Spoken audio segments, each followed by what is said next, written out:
सुदामा श्रीकृष्ण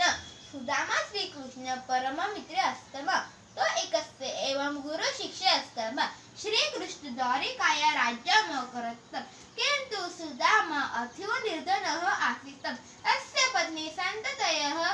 अतीव निर्धनः आसीत् एकदा स्वपत्नी हठेन सुदामा द्वारिका प्रति गमनाय तत्परः अभवत्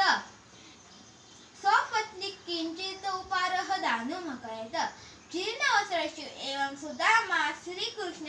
समीपम् आगच्छत् स्वमित्रस्य दुर्दशा पाहुनी श्रीकृष्ण नेत्राभ्याम् अश्रुहीनिः अपतत्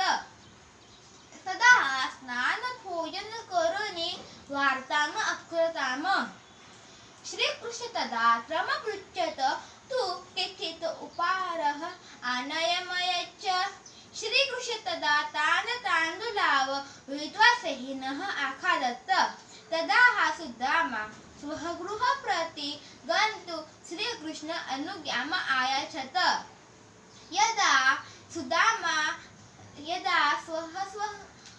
गृहपति आगच्छति स्म मार्गे अचिन्तयत् मम दुर्दशा अपि श्रीकृष्ण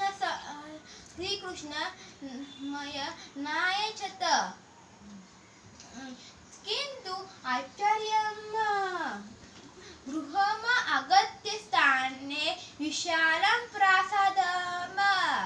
तत्तरत् अलङ्कारे शोभेन वस्त्रहीनैः सुसज्जिता पत्नी दृष्टा अपि आश्चर्य अभवत् स्वमित्रस्य कृपया सर्वप्राप्नोत् सदा जीवनम् अनन्तयत्। Thank you.